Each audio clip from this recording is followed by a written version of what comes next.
अपनी टीम लग रही है, ऐसे लग रहा है अपने लोगों के बीच में आके बातचीत कर रहे हैं। और ये तो मेरा सौभाग्य है कि विवेक भाई ने मुझे ये मौका दिया कि मैं आकर अपनी कहानी से आपको आपको कुछ एक प्रेरणा दे सकूं, आपको बता सकूं कि हम जैसा कपल ये बिजनेस कर सकता है तो आप भी कर सकते हैं। वैसे तो मुझे मालूम है कि यहाँ पर बहुत सारे लोग ऐसे हैं जिन्हें हमारी जिंदगी के बारे में बहुत सारी चीजें पता है। एक खुली किताब है, हम सब लोग कांच के घरों में रहते हैं, every one knows everything about us. लेकिन फिर भी एक जिम्मेदारी है कि उसको एक कहानी की तरह से मैं आपको बताऊं, जो कि अभी खाका अभी विवेक जी ने भी आपके सामने रखा, उस खाके के ऊपर मैं बात करूंगा आपसे कि हम कौन हैं, हम कहाँ से आए हैं, बिजनेस में कैसे एंट्री हुई हमारी, और उसके बाद वो कुछ स्ट्रगल्स होते हैं, वो सभी जगह होते हैं, वो क्या क्या रहे, उसको हमने कैसे ओवरकम किया और क्या रिवॉर्ड हमें, क्या फल हमें यहाँ पर मिले हैं। तो शुरुआत में सबसे पहले शकील आपसे बातचीत करेंगी, फिर मैं आपसे बातचीत करूंगा। उससे पहले एक बार मैं वापस से आप सब लोगों को ये एहसास दिला देना चाहता हूं कि हमारी जब आप आपसे बात कर रहे हैं तो ऐसा बिल्कुल भी आपके जहन में नहीं आना चाहिए कि जैसे कोई दूसरे मतलब किसी और कहीं और से कोई एक शख्स आया है। यकीन मानिए कि आप ही लोगों के बीच में, यही राजस्थान में हम सब लोग साथ काम कर रहे हैं, साथ साथ बड़े हुए हैं और साथ साथ चीजों को सीखा है। तो 100% मेरी कहानी आपको बहुत रिलेट करेगी। तो शकीला को सुनिए आप पहले, फिर मैं आपसे बातचीत करता हूँ। चलिए, गुड इवनिंग। और कैसे हैं आप सब? उम्मीद करते हैं सब लोग बहुत अच्छे होंगे। आप लोग, आपके मुस्कुराते चेहरे मुझे बहुत अच्छे लग रहे हैं। ऐसा काफी दिन बाद ऐसा लग रहा है कि अपने ही परिवार के अंदर फिर से आ गए हम लोग। और ये आप लोग कोई नए नहीं, हम लोगों के लिए आप हमारे परिवार की तरह ही हैं। और बिल्कुल मस्त होके बैठिएगा और बिल्कुल आप ऐसा महसूस कीजिए कि आप ही के परिवार में से कोई एक कपल वो आपके सामने अपनी स्टोरी शेयर कर रहा है। क्योंकि देखिए, कोई भी चीज अपने अपनापन जब आता है तो वो आदमी ज्यादा रिलेट करता है इंसान। तो मैं अपनी स्टोरी शेयर करती हूँ मैं आपको कि कैसे हमने शुरुआत करी, कहाँ से आए, कहाँ से हमारी जर्नी चालू हुई। तो मेरा नाम शकीला नकवी है और मैं टीचर हूँ, गवर्नमेंट टीचर थी। और एक मिडिल क्लास फैमिली से बिलोंग करते हैं हम लोग। मेरे 7 भाई बहन हैं और फादर जो गवर्नमेंट टीचर थे, लेक्चरर थे, तो बाद में प्रिंसिपल हो गए। बचपन से मैं आपको बताऊं कि घर में एक हमारे जो घर का जो नाम लिखा होता है ना घर के बाहर, वो नाम होता था पहले रिश्तेदार हाउस, लेकिन बाद में धीरे धीरे उसका नाम बदल दिया गया, मास्टर हाउस कर दिया गया। तो आप सोच रहे होंगे ऐसा क्यों कर दिया? वैसे इसलिए कर दिया क्योंकि हमारे जितने भी हमारे परिवार में हर इंसान गवर्नमेंट जॉब के अंदर, वो भी एजुकेशन के अंदर, जाहिर बात है वो कहना ही था। हमारी जर्नी इस तरह से चालू हुई। और जब मैं छोटी थी तो मैं देखती थी कि परिवार के अंदर सबको ये कहा जाता था कि आपको पढ़ना है, अच्छे से पढ़ाई करनी है, पढ़ाई करके आपको एजुकेशन लेनी है और नौकरी पकड़नी है और टीचर बनना है। टीचर बनने के बाद ही आपकी शादी होगी। तो मेरे मेरे दिमाग में ये चीजें क्लिक करने लगी और मैं देखती थी कि मेरे बड़े भाई जब गवर्नमेंट जॉब में आ गए, इसके बाद उनकी शादी, इस तरह मेरे बहन वगैरह की सबकी जॉब लगने के बाद शादी हुई। जब मेरा नंबर आया तो मुझे भी लगा कि अरे पढ़ ले ढंग से, जॉब करनी है तो जॉब लगनी है, वरना शादी नहीं होगी तेरी। बस फिर अच्छे से पढ़ाई करी और फिर जॉब लग गई। और जाहिर बात है कि जॉब लगने के बाद, और देखिए इत्तेफाक में आपको बताती हूँ कि जब मेरी जॉब लगी, पहली जॉब लगी, तो जिस गांव में मेरी जॉब लगी, मालपुरा डिस्ट्रिक्ट है, हो गई। तो यहाँ से हमारी स्टार्ट हुई। अब मैं आपको बताऊंगी कि देखिए, जब इंसान की जर्नी चालू होती है तो सोचता है कि चलो अब लाइफ अच्छी हो जाएगी, मेरी गवर्नमेंट जॉब है, इनकी भी गवर्नमेंट जॉब है, तो लाइफ तो बहुत मस्त हो जाएगी। लेकिन जब शादी होके आए तो देखा कि लाइफ तो शुरू शुरू में तो अच्छी लगी सब कुछ, और ससुराल में भी सब लोग अच्छे थे, सब गवर्नमेंट जॉब में थे, सब बढ़िया चल रहा था, सब कुछ फर्स्ट क्लास था। लेकिन जैसे जैसे जर्नी आगे चालू हुई, जैसे हम लोग आगे बढ़ने लगे, बच्चे जिंदगी में देखिए एक नई चीज आती है, तो भगवान की तरफ से हमारे भी वरदान मिला हमें। हमारे दो पहले बच्चा है, बड़ा वाला बच्चा है अहसान अशरफ नाम है उसका, और दूसरा बेटा हुआ रम्माज अशरफ उसका नाम है। तो वहां से मेरी जर्नी चालू हुई। देखिए, जब इंसान सोचता है कि बहुत बढ़िया चल रहा है, सब कुछ अच्छा चल रहा है, और वहां से मेरे इम्तिहान चालू हुआ। अब जब मेरी जॉब चालू हुई तो आप जब मैं एक तरफ से जॉब करती थी और घर पे देखिए मेरे सास ससुर शादी से पहले एक्सपायर हो गए। अब मेरे साथ बहुत बड़ा चैलेंज ये था कि इनको मैं कैसे मैनेज करूं, जॉब पे भी करना है, उस वक्त प्राइवेट स्कूल भी था, उसको भी मैनेज करना है, घर को भी मैनेज करना है, दोनों बच्चे बिल्कुल छोटे, इनको कैसे मैनेज करूं। यकीन मानिए, जब मैं जॉब पे जाती थी बड़ा रोती थी मैं, मेरा दिल बैठ जाता था कि इनको कहाँ छोड़ के जाऊं, कैसे छोड़ूं, कहाँ रखूं इनको। एक बच्चे को मैं अपने हमारी नंद थी उनके पास छोड़ के जाती, दूसरे बच्चों को मेरे अपने पियर जो लगभग 5 से 8 किलोमीटर दूर फासला था, तो दूसरे बच्चों को मैं वहां मेरे मम्मी के यहाँ छोड़ने जाती थी। आप सोचिए कि एक बच्चे को गोद में लटका के, एक तरफ पर्स लटका के, उस वक्त कोई साधन भी नहीं होते थे, कोई गाड़ियां भी नहीं होती थी, और हमारे पास भी इतना ऐसे गाड़ियां नहीं थी उस वक्त, तो बस में जाते थे हम। तो एक टाइम पर्स लटक रहा है, एक में छोटा बच्चा गोद में डंडा पकड़ रखा है, गाड़ी के अंदर धचके लग रहे हैं कई बार। लेकिन मानिए मेरे साथ बहुत बार एक्सीडेंट भी हुआ, मैं पकड़ रखी बच्चे को गोद में ले रखी, छोटे वाले को, बड़े वाले को तो हमारे नंद के पास छोड़ा है, छोटे को कहाँ छोड़ू, छोटे को मम्मी के पास छोड़ना है, तो मम्मी 7 किलोमीटर दूर रहती थी मुझसे, फिर उसको बस में लेके जाना और फिर पकड़ के। तो कई बार मेरे एक्सीडेंट हुआ कि जैसे ब्रेक लगता था मैं एकदम दीवार पे जाके टकराती थी, बच्चा भी गिर गई, 2-3 बार ऐसा हुआ कि बच्चा भी गिरा, छोटा वाला बेटा, और मेरा एक्सीडेंट हुआ।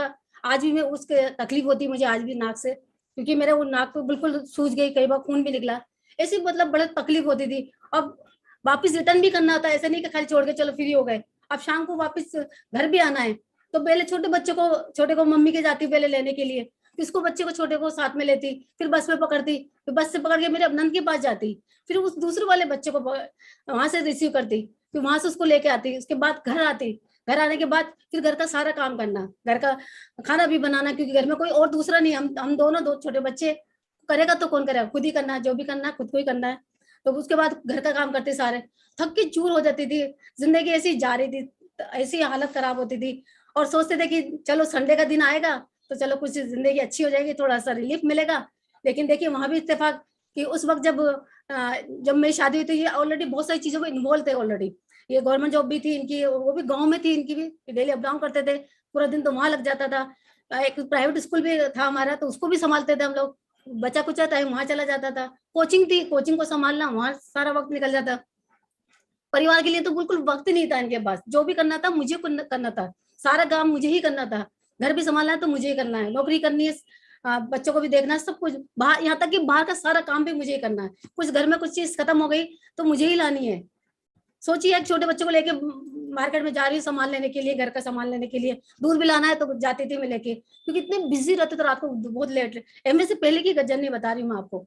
तो उस वक्त हमारी ऐसी भागम भाग की जिंदगी होती थी, और सोचते थे कि चलो संडे आया है तो संडे को थोड़ा रिलीफ मिलेगा, लेकिन देखिए जिंदगी वहां भी मुझे रिलीफ नहीं मिला। संडे को तो जब होता था तो इनको शेर शायरी का शौक था उस जमाने में बहुत ज्यादा, ये समाज के बहुत सारे एक्टिविटी में इन्वॉल्व थे, तो संडे के दिन ये वहां जाया करते थे, और कभी नहीं जाते थे तो लोग उनके मतलब लोग घर आ जाते थे, और बल्कि मेरे लिए आसानी की बजाय और मुश्किलें बढ़ जाती थी संडे के दिन भी। संडे के दिन जितने ज्यादा लोग घर के अंदर आ रहे हैं तो इसका मतलब आप मेहमान नवाजी करना, तो उनके लिए मेहमान नवाजी करना, कईयों को चाय पिलाना, कईयों को हो सकता है कई बार हमने खाना भी खिलाना पड़ा, तो मतलब वो संडे दिन भी मुझे रिलीफ नहीं मिला। तो जिंदगी ऐसी भाग रही थी, बड़ी डिफिकल्ट हो रही थी जिंदगी। और ऐसे ही दौर के अंदर फिर एक बार इन्होंने ये बिजनेस आया हमारी जिंदगी में, तो उस वक्त मैं नहीं देख पाई थी इस बिजनेस को, ये खुद इन्होंने अकेले ही देखा था, ये सेमिनार भी देख के आए थे अकेले। तो वहां से आने के बाद इन्होंने डिसीजन किया कि मुझे तो ये करना है, क्योंकि इनको जॉब अच्छी नहीं लगती थी, तो ये तो चाहते थे कि मैं आजाद रहूं, खुद का काम खुद करूं, खुद बॉस बनूं। तो इस तरह के तब ये बिजनेस आया तो उन्होंने उसी टाइम इसको पकड़ लिया कि मुझे तो करना है। और जब ये बिजनेस लेके घर आए और जब मुझे बताया कि एक बिजनेस है इतना अच्छा है, हम फ्री हो जाएंगे, ये हो जाएंगे, वो हो जाएंगे, आपको बहुत सारी चीजें मिलेंगी, हम आजाद हो जाएंगे, उस वक्त मैं और ज्यादा रो रहे, मतलब मुझे टेंशन हो गई बहुत ज्यादा, और फिक्र हो गई कि मैं इतनी बिजी रहती हूँ, मुझे 5 मिनट की फुर्सत तक नहीं मिल रही, मुझे एक और जिंदगी में एक और चीज लिया है आप, बचा कुछ टाइम जो थोड़ा बहुत आपकी शक्ल दिखती थी वो भी नहीं दिखेगी अब तो मुझे क्या। लेकिन इनका डिसीजन पक्का था, ये मजबूत है, हिले नहीं वो, भाई करना है तो करना है, मुझे तो एनी हाउ करना है। चलिए, और सबसे अच्छी बात थी कि मैं कभी भी इनके काम में मैंने कभी भी इनको रोका नहीं कभी। सबसे प्लस पॉइंट मेरा ये था, मैं खुद तकलीफ होती थी, बहुत तकलीफ झेलती भी थी, लेकिन इनसे शिकायत क्या करूं, शिकायत नहीं करती थी। ये जो भी करते थे सोचते थे कि चलो अच्छा ही करेंगे और बेहतर ही होगा। तो ये इस तरह से हमारी बिजनेस चलता रहा। और धीरे धीरे जब एक बार हमारे अपलाइन, हमारे मंजू दिवेश शर्मा जी और मंजू भाभी जो हमारे ग्रेट अपलाइन है, वो एक दिन हमारे घर आए। इन्होंने कहा कि क्योंकि इन्होंने देखा कि बिजनेस के अंदर लेडीज का तो पार्ट है, लेडीज को तो आना पड़ेगा हर हालत में। अब लेडीज को आना पड़ा तो इन्होंने कहा कैसे, ये तो इसको तो फुर्सत ही नहीं मिलती, इसे तो सांस लेने की फुर्सत नहीं है, बिजनेस में कैसे आएगी। तो हमारे अपलाइन घर आए, उन्होंने स्मार्ट काम किया कि वो घर आके बैठे, बात करी उन्होंने, और उन्होंने एक स्मार्ट काम मिस करा कि उस वक्त दिल्ली में एक एफईडी हो रही थी। तो उन्होंने मुझे कहा कि आप कुछ ना करो, चलो आपको बिजनेस नहीं करना, आपको कुछ नहीं करना, आपको एक बड़ा फंक्शन देख लेना है, हमारे कहने से, और थोड़ा आपको रिलीफ भी हो जाएगा, घूम भी लोगी, घर में रहती हो, आपको फुर्सत भी नहीं मिल पा रही, थोड़ा इस बहाने घूमने को मिल जाएगा आपको। तो मुझे वो घूमने वाला बात कह दी उन्होंने, तो मुझे बहुत अच्छी लगी। चलो अच्छा, इस बहाने 5-6 घंटे साथ रहेंगे, दिल्ली घूम के आएंगे तो देख के आएंगे। लेकिन वो भी उस वक्त मुझे थोड़ी तकलीफ हुई। क्यों तकलीफ हुई?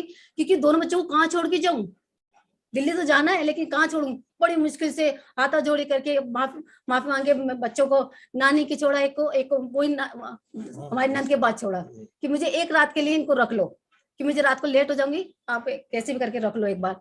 तो रिक्वेस्ट करके मैं वहां पर गई, और वहां जाने के बाद जब मैंने वो फंक्शन देखा, बाय गॉड मैं बता रही हूँ कि मेरी जिंदगी का वो टर्निंग पॉइंट बन गया। मैं उस सेमिनार में वाकई इतना रोई थी, और मैं सोचती थी कि जिंदगी क्या ऐसी ही होती है क्या, लेकिन वहां जाने के बाद पता चला जिंदगी ऐसी नहीं होती, जिंदगी कुछ और होती है, जिंदगी के मायने तो कुछ और हैं, जिंदगी के जीने का तरीका तो कुछ और है। वहां जाने के बाद पता चला कि जिंदगी तो ये होती है। वहां जब मैंने सफल लोगों को देखा, कामयाब लोगों को देखा, डायमंड्स को उनकी स्टोरी शेयर देखी मैंने, वहां देखने के बाद मुझे कुछ लेडीज का, मैंने जो डायमंड लेडी थी उनको देखा कि वो भी ऑलरेडी जॉब में थी मेरी तरह, और उन्होंने जॉब के साथ साथ बच्चों को मैनेज किया, ये भी किया, और उन्होंने उनकी जो ड्रीम था वो उन्होंने अपने ड्रीम बताया कि उस ड्रीम की वजह से वो सारी चीजों को मैनेज कर पाई, और आज उसको मैनेज करने के बाद उन्होंने बिजनेस को किया, और आज वो क्या फल पा रही है वो मैंने देखे।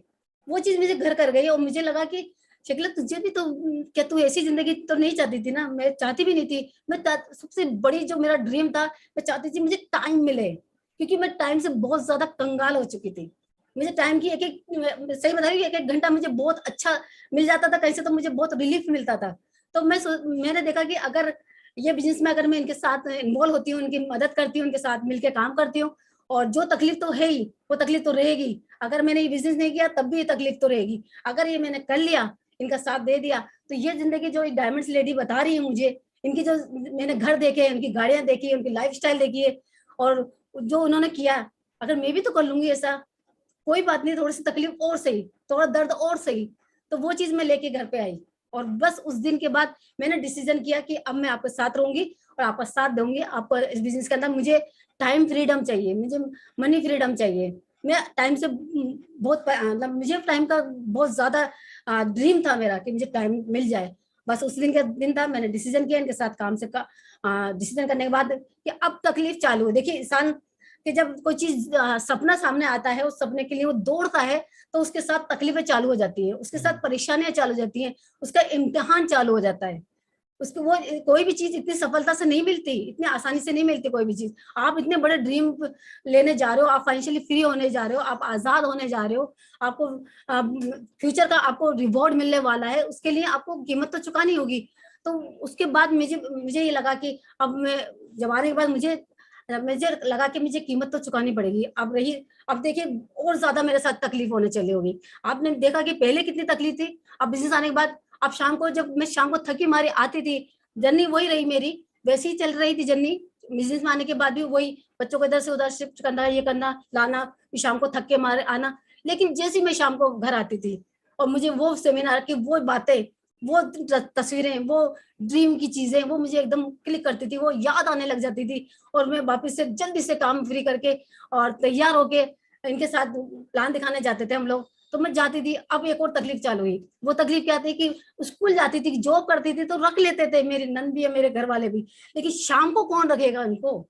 शाम को कहाँ छोड़ के जाऊं? क्योंकि जॉब के लिए तो परिवार वाले मान गए, चलो जॉब करती है, सरकारी नौकरी है, चलो कर लेते हैं, रख लिया। लेकिन बिजनेस के लिए कोई नहीं माना रखने के लिए। अब तकलीफ और ज्यादा तकलीफ हो गई कि अब कहाँ छोड़ूं उनको। अब छोटे तो बच्चे हैं, उस टाइम छोटा वाला 1.5 साल का था, बड़ा वाला 3 साल का था। अब बताइए मैं इनको दोनों को कैसे छोड़ दूं, कहाँ छोड़ूं, किसके? पड़ोसी कोई रखता नहीं है, एक बच्चा तो जैसे जैसे रिक्वेस्ट कर ले दो, वो तो कोई भी नहीं रखेगा। तो और ज्यादा तकलीफ, अब क्या करूं? तो मैं उनको ताले में बंद करके और एक कमरे में खाना भी रख देती थी, पानी भी रख देती थी, और बैठ के खिलौने रख देती थी। बेटा बड़े आसान को मैं इतनी जिम्मेदारी देती, कोई जैसे बहुत बड़ा इंसान है, बहुत बड़ा है ये, 3 साल का छोटा सा बच्चा, उसको कहती बेटा तू छोटे भाई का ध्यान रखना। वो उसको तो खुद को ध्यान रखने की जरूरत है, उसको तो खुद को पालने की जरूरत है। लेकिन इसको मैं कहती थी बेटा तू है ना छोटे भाई का ध्यान रखना, ये खाना रखा है, ये पानी रखा है, तुम खा लेना, तुम पी लेना, और कुंडी मत लगाना। देखिए उस जमाने में ऐसे लोग भी नहीं होते थे कि अंदर से बंद कर लो तो बाहर से खोल दो, बड़ी तकलीफ होती थी। कई बार तो मेरे साथ बहुत ज्यादा चैलेंज हुआ, हम बाहर से ताला लगा के चले जाते थे। एक बार बच्चा डर के मारे अंदर से कुंडी लगा लिया। अब जब हम रात को आए तो हम ताला तो खोले, अंदर जाए तो कैसे जाएं, क्योंकि अंदर से कुंडी लगा ली। अब बजाए तो छोटे बच्चे सो गए, अब बजाते रहे रात भर, बजाते 2 बज गए रात के। अब क्या करें, पूरे मेले वाले इकट्ठे हो गए। ऐसा एक बार नहीं हुआ है हमारे साथ, ऐसा अक्सर कई बहुत बार हुआ है हमारे साथ। अक्सर हुआ है, क्योंकि छोटे बच्चे ना समझाते फिर भी वही गलती हो जाती थी बच्चों से। अब बड़ी मुश्किल से लोग इकट्ठे हो जाते थे रात को कि देखो बच्चे, देखो कैसी औरत है, शर्म नहीं आती इसको, बच्चों को छोड़ के जा रही है, बच्चे देखो अंदर बैठे हैं और तुम बाहर कुंडी बजा रहे हो, तुम्हें शर्म नहीं आती उनको। लेकिन उनको पता नहीं था ना कि मैं उन्हीं की तो लिए कर रही हूँ, मैं उन्हीं बच्चों के लिए तो कर रही हूँ। मेरे लिए तो जॉब है, हमारे लिए तो जॉब थी, काट लेते हम तो अपनी जिंदगी, लेकिन ऐसे काटना नहीं चाहती थी मैं भी। और मैं नहीं चाहती कि मेरे बच्चे भी इस तरह की जिंदगी काटे, इसलिए तो मैं उन्हीं के लिए तो जाती थी। तो बकते थे, मैं इस कान सुनती थी, इस कान निकाल देती, फिर जो थोड़ा सा हिम्मत आती थी वो सेमिनार को याद कर लेती थी। तो इस तरह से एक बार नहीं कई बार हुआ। फिर हमने इस तरह से आगे चलते रहे। फिर एक बार मैं इसी तरह का कोई सोल्यूशन, मैंने सोचा कि कुछ तो सोल्यूशन निकालना पड़ेगा। तो इस तरह से कोई एक तरह उस जमाने में कोई लोग आता था बढ़िया से, अब तो कह रहा आम बात हो गई। तो उस तरह का लोग लाए कि अंदर से लोग नहीं लगे, बाहर से लोग लग जाए, तो जतन करके कहीं से ढूंढ के लाए। तो इस तरह से फिर वो लोग लगा के जाते थे घर के अंदर। बच्चों को इस तरह से जर्नी चालू होती थी। बच्चे बहुत रोते थे, माँ मम्मी तुम दिन भर तो हमें नानी के छोड़ देती हो, वो कहता मैं फूफो को छोड़ देती हो, शाम को आप भाग जाती हो, चली जाती हो छोड़ के हमें, तो हमें तो टाइम ही नहीं दे रही मम्मा, आप तो कुछ कहाँ चली जाती हो, आप क्या करती हो, हमें हमें भी तो संभालो कुछ, हमें भी तो देखो कुछ। ओह गॉड, दिल भर जाता था, दिल हथेली पे आ जाता था, सही बता रही हूँ। क्या करूं, अगर नहीं करूंगी तो यही जिंदगी चलेगी, बच्चों को भी यही, कोई बड़ी जिंदगी नहीं चलेगी। क्योंकि मैंने देख लिया था कि जॉब के अंदर, वो भी टीचिंग जॉब के अंदर, मेरे जो फादर थे, मेरे ब्रदर थे, जो लेक्चरर थे, प्रोफेसर थे, अच्छे अच्छे, और दोनों अच्छे थे, भाभियां भी अच्छी थी, उनकी लाइफ को मैंने देखा कि उन्होंने जो जिंदगी को जिया है, कोई बड़ा काम नहीं किया, कोई बड़ी स्पेशल जिंदगी नहीं जी उन्होंने, जॉब करके दोनों ने मिलके अच्छी जी, अच्छा खाया, अच्छा पिया, अच्छा रहा, बस स्पेशल कोई काम नहीं करा, कोई स्पेशली जिंदगी में कोई रिवॉर्ड है या कुछ एक्स्ट्रा कोई जिंदगी में कुछ नहीं किया उन्होंने। तो मैंने कहा मुझे भी तो ऐसी जिंदगी कट जाएगी अगर मैंने ये नहीं किया तो ये सोच के वापस से तैयार होते थे और वापस से मिशन में लगते थे। एक दिन बैठ के मैंने अपलाइन के पास गए हम लोग, और हमने बैठ के, चारों ने बैठ के एक सोचा कि हमें इसका सॉल्यूशन तो निकालूं, मैं कैसे निकालूं इसका सॉल्यूशन, क्या करूं कि किस तरह से बिजनेस को मैनेज कर पाऊं और बिजनेस भी कर पाऊं और सब चीजें मैनेज हो जाए। तो हमारे अपलाइन ने कहा कि तुम एक काम करो कि एक तो अपने काम करने के लिए एक सर्वेंट रख लो, तुम्हारी कीमत, तुम कितना कमाती हो, अगर तुम्हारे एक सर्वेंट रख ले तो कितना, उस जमाने में 2000 बहुत बड़ी बात थी।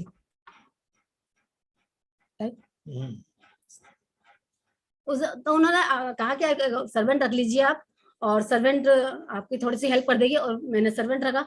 तो घर के छोटे मोटे काम सर्वेंट के थ्रू होने लगे थोड़ा सा, और थोड़ा मेरा काम हल्का हुआ, घर का जो काम था थोड़ा सा बढ़ गया मेरा काम, तो मैं रिलीफ मिला। तो वो काम, थोड़ा जो टाइम बचा मुझे उसके अंदर, वो मैंने बिजनेस के अंदर इन्वॉल्व करने लगी, और उस तरह से बिजनेस को आगे बढ़ाते चले गए।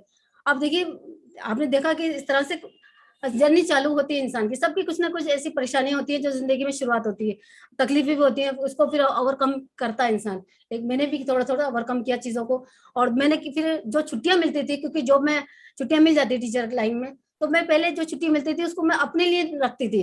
लेकिन जब बिजनेस में आने के बाद, जब मेरा ड्रीम आने के बाद, वो छुट्टियां मैंने घर के अंदर बंद कर दी देना, परिवार में, समाज में देना बंद कर दी मैंने, खुद के लिए देना बंद कर दी, इधर उधर जाने में देना बंद कर दी। और वो छुट्टियां जो मुझे मिलती थी, वो छुट्टियां मैं इस बिजनेस के अंदर वो करनी, बच्चों को साथ लेके। हमारा बिजनेस बाहर भी चला गया इत्तेफाक से सारा। अब बच्चों को लेके बाहर जब छुट्टी आती थी तो बच्चों को भी साथ, दोनों बच्चों को साथ लेके डूंगापुर जा रहे हैं, वहां पर होटल में रहना है, बच्चे भी होटल में रहते हैं, बच्चों को ताला लगा के हम बिजनेस करने चले जाते हैं। होटल के अंदर भी यही रवैया रहता था हमारा, क्योंकि फिर याद आता था कि अगर तूने नहीं किया तो वो जिंदगी काटनी पड़ेगी। फिर ख्याल आता था नहीं करना, और जल्दी से करना है इसको फटाफट बात। तो वहां पर इस तरह से बच्चों को साथ लेके आते थे। तो इस तरह से चलती रही हमारी जिंदगी, इस लाइफ चलती रही। लेकिन हमने हिम्मत नहीं हारी, क्योंकि सपना बहुत मजबूत था मेरा।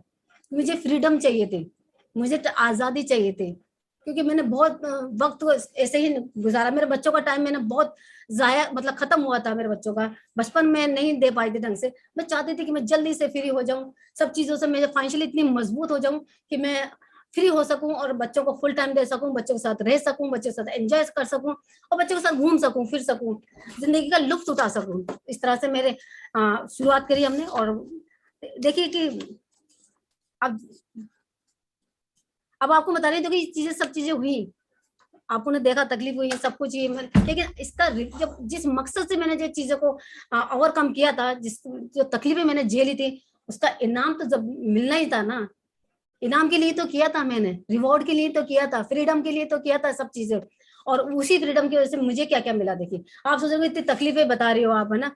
अब असली चीज तो बिजनेस का मैंने कैसे कम किया वो बताया, लेकिन असली चीज मैं अब आपको बता रही हूँ। ये चीजें आपको भी मिलने वाली है। ये तकलीफ साल 2 साल की होती है, ज्यादा नहीं होती है, लेकिन जो रिवॉर्ड मिलते हैं वो जिंदगी भर के मिलते हैं। वो रिवॉर्ड मिलते हैं, पीढ़ी दर पीढ़ी के मिलते हैं। वो रिवॉर्ड मिलते हैं आने वाली जनरेशन तक की बेफिक्री के मिलते हैं। वही रिवॉर्ड मुझे मिले। अब क्या क्या रिवॉर्ड मिले मैं आपको बताती हूँ। देखिए, इस बिजनेस से जब हम सफल हो गए, कामयाब हो गए, धीरे धीरे इन्होंने गवर्नमेंट जॉब छोड़ी, ये फ्री हो गया।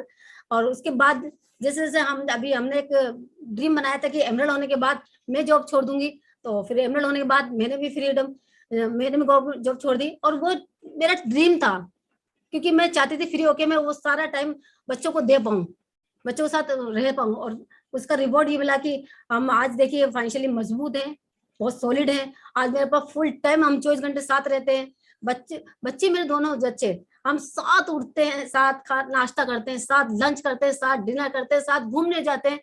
एक सोच है हमारी, एक लक्ष्य हमारा, एक मिशन है हमारा। जब भी हम डाइनिंग टेबल पे बात करते हैं तो हम चारों बैठ के एक साथ मिशन की बातें करते हैं। कोई भी चीज होती है तो हम आपस में शेयर करते हैं एक दूसरे से। हमारे चारों का सोच एक हो गया।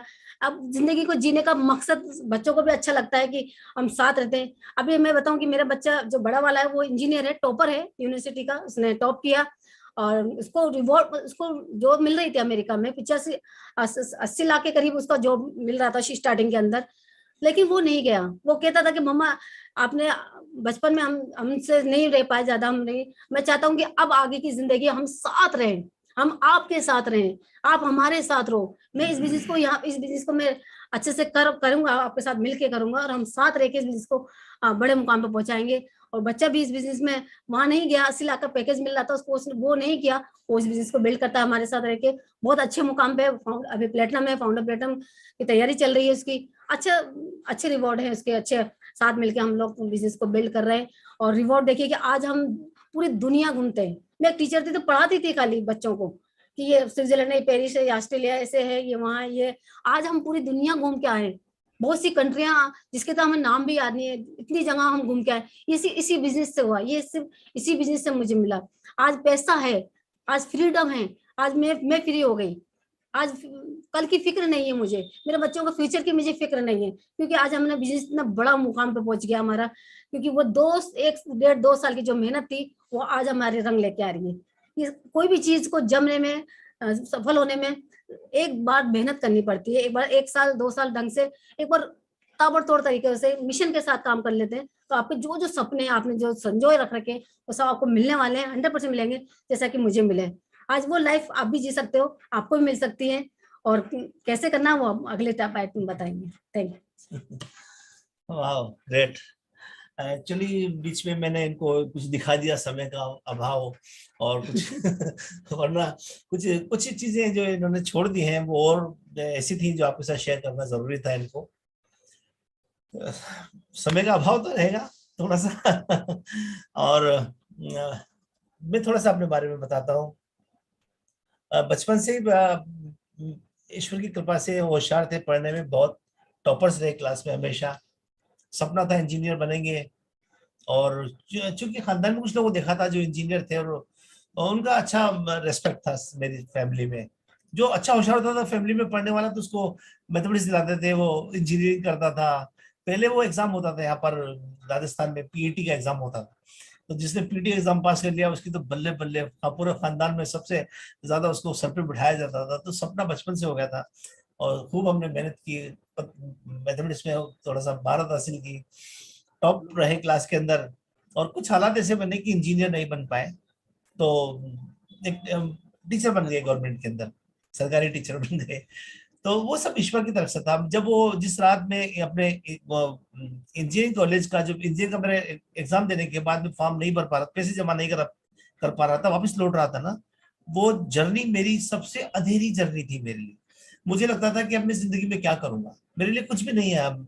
मैं तंदुरुस्त नहीं था, मैं खेती नहीं कर सकता हूँ, मैं मजदूरी नहीं कर सकता हूँ, मैं करूंगा क्या आप जिंदगी में, क्योंकि इंजीनियर नहीं तो कुछ नहीं, ऐसा लगता था मुझे तो। लेकिन वो एक्चुअली सब कुछ ईश्वर की तरफ से हो रहा था। वो हमें कुछ जब बढ़ा देना चाहते हैं तो हमसे पहले कुछ छीनते हैं।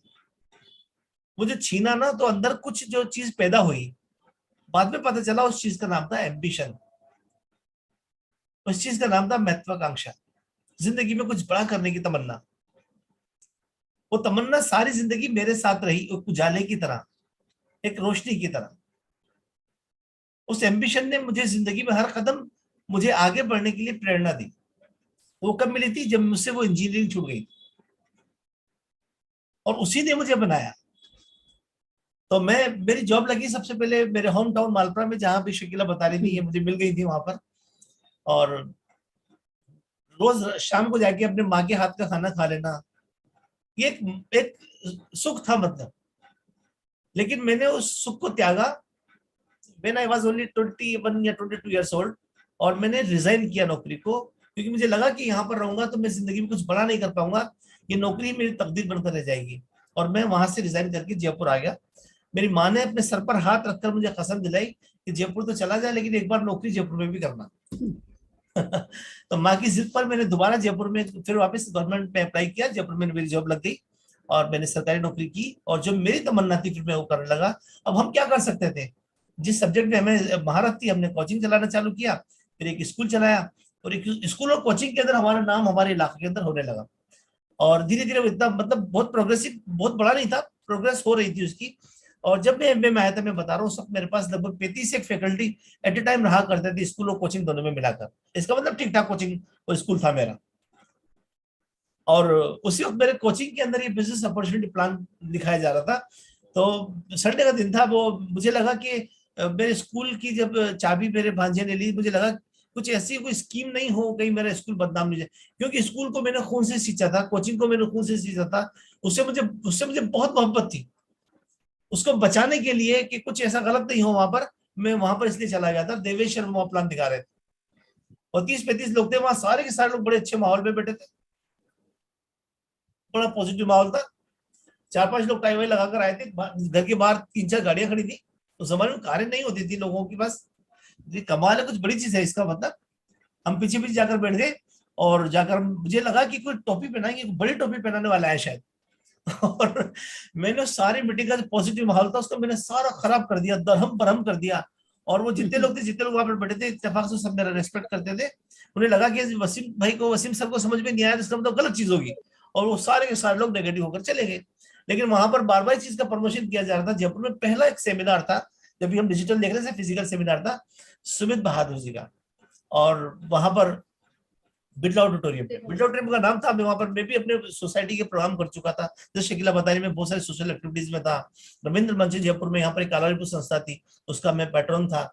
तो वहाँ सब प्रोग्राम मेरे बिरला, और बिरला में है, और कोई अमेरिका से कोई शख्स आए हैं।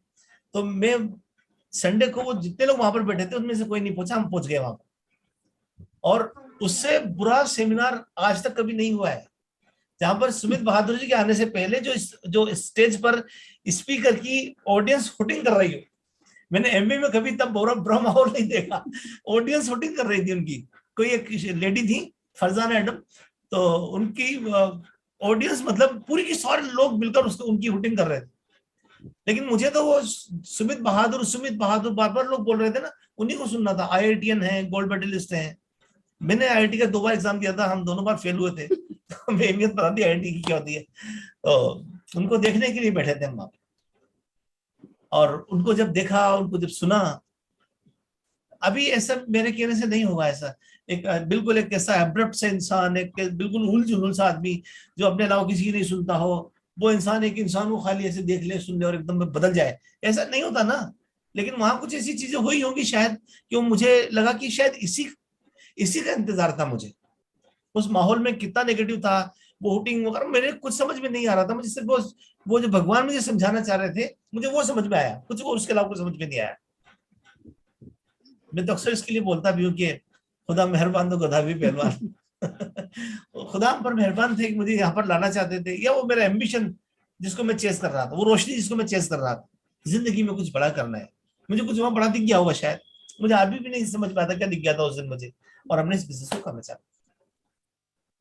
और 17 तारीख को, मेरी 15 तारीख को हमने प्लान देखा, 17 तारीख को हमारी ज्वाइनिंग हुई, और पहला महीना था, हमने पहले महीने में 9% क्वालिफाई किया, 9%।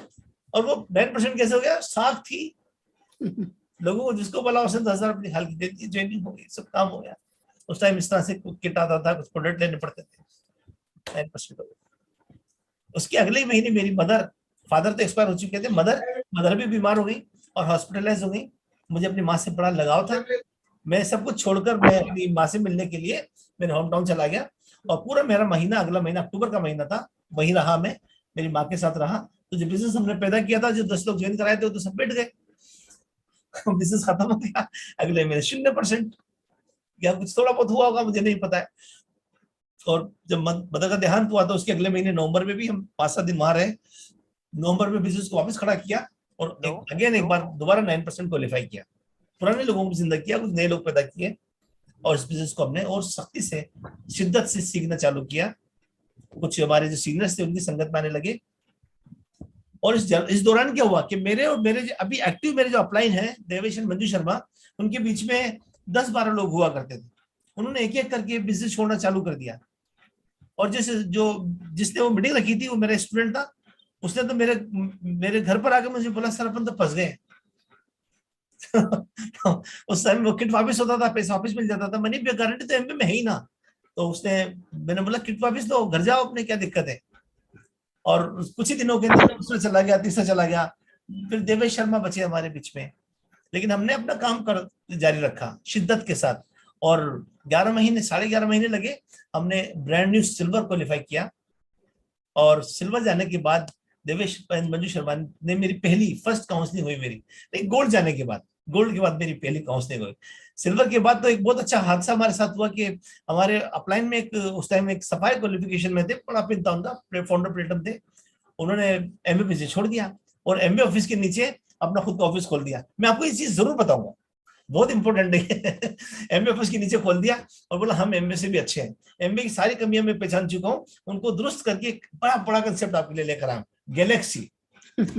एमबी के ऑफिस के नीचे ही, और एलओएस लेके बैठते अपने, हमारे लोगों एक एक को बुला बुला के फोन करके समझाते, मैं तुम्हारा अप्लाई मैंने छोड़ दिया, तुम क्या कर लोगे। लेकिन कुछ लोग थे जो जो शक्की लोग थे, वो जो डुलमुल थे, वो तो चले गए, कुछ लोग रुक गए, और उनके साथ में हमने इस बिजनेस को बिल्ड किया, फिर गोल्ड क्वालिफाई किया।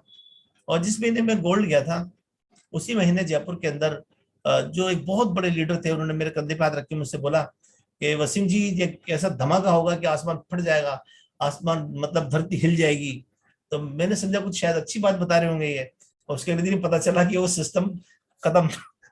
जिस सिस्टम की मीटिंग है उससे हम बड़े हुए थे, जिसे जो हमारी खुराक थी, जिसे सीख सीख कर आगे बढ़ रहे थे, सिस्टम नहीं रहा। अभी कुछ लोग बचे, हम लोगों ने मिलकर वहां पर उस सिस्टम को वापस से जिंदा किया, बिल्डिंगें करना चालू की, और हमने प्लेटम क्वालिफाई किया, फाउंडर प्लेटम क्वालिफाई किया, 2009 की बात है। और उसी साल सुमित एंड तानिया बहादुर का ब्रांड न्यू डायमंड हुआ था।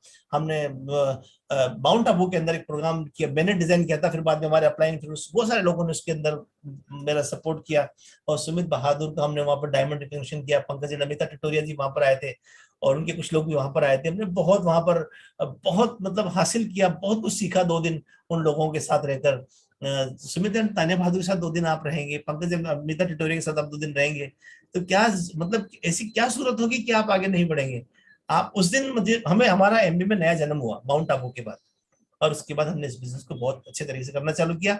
हमारा एक संगठन ऑलरेडी फाउंडर बिल्डअप हो चुका था, दूसरे संगठन में गोविंदपुरी गोस्वामी, और आप में से बहुत से लोग उन्हें जानते हैं, बहुत एक्साइटेड कपल हैं, राजेंद्र सिंह हंसदा, शेखावत, उनकी पुष्कर जी, ये सारे प्लेटम फाउंडर प्लेटम लोग हैं इस टीम के अंदर। जसवंत एंड कल्पना कटारा की टीम में I think 70-75 silver and up leaders है हमारी टीम के अंदर। एटेंडम कभी मीटिंग करोगे तो 50 कपल सिल्वर एंड अप वहां इकट्ठे हो जाते हैं। तो गोविंद गोस्वामी का हमारा संगठन था, उसके अंदर भी है, जिसमें आज तारीख में ईश्वर की कृपा से 15-16 सिल्वर एंड गोल्ड प्लेटम फाउंडर प्लेटम लोग हैं। इस दूसरे संगठन में भी। अब बस हम एमरल्ड की तैयारी कर रहे थे 2011 के अंदर, हमने एमरल्ड की तैयारी की, और हमारी थर्ड संगठन के अंदर सुभान अल्लाह कुछ लोग अच्छे वाले लोग ईश्वर की कृपा से, और उन्होंने, मार्च का महीना था, बोला 6 महीने हैं, वो मुझे समझा रहे हैं कि आपको एमरल्ड जाना चाहिए और हम आपकी थर्ड लेंगे और इसके लिए परवाह मत करो, 60 लाख भी लगे तो लगाइए आप। मार्च का महीना अच्छा बिजनेस जाता है, तो थर्ड महीने में हमारा बहुत अच्छा वॉल्यूम भी आया। बोला तो इतना से 3-3.5 हजार बाकी नकवी साहब, या तो नीचे से निकाल लो वरना आप लगा दो। और हम तो बिजनेस समझते थे, ये तो बिजनेस नहीं है, ये सब टेम्पररी है, इस महीने कर लेंगे, फिर 6 महीने और करना पड़ेगा, और 6 महीने जब इतने लोगों को चूसेंगे तो वो लोग ही नहीं रहेंगे, फिर मार्च फिर सितंबर में क्या करेंगे। हमने उनको मना कर दिया, तो वो इतने नाराज हुए मुझसे कि उनके नीचे कुछ अच्छे अच्छे लोग थे, बहुत अच्छे अच्छे लोग थे, उन्होंने वहां पर वो गेम खेलना चालू किया, उन सारे लोगों को उन्होंने खराब कर दिया। ऊपर के जो 2 लोग थे उन्होंने स्ट्रेटेजी के तरीके से, उसमें से एक शख्स तो अभी जो मुर्दा वहीं दफन हुआ जहां का खमीर था, उसको ऐसी ऐसी भी ने ट्रैप कर रखा है अपने जॉब के अंदर, दूसरा एमबीए का भूत बन के लोगों को डराता फिरता है। तो बेचारा मुझे अफसोस उन लोगों का है जो नीचे जिन लोगों की हत्या हुई, उसमें से 4-5 लोग तो ऐसे हैं जो आज प्लेटिनम फाउंडर प्लेटिनम होते हैं 100%, बहुत मासूम, बहुत ही ईमानदारी से, मेरी तरह आपकी तरह के लोग थे जो बिजनेस बिल्ड कर रहे थे बेचारे।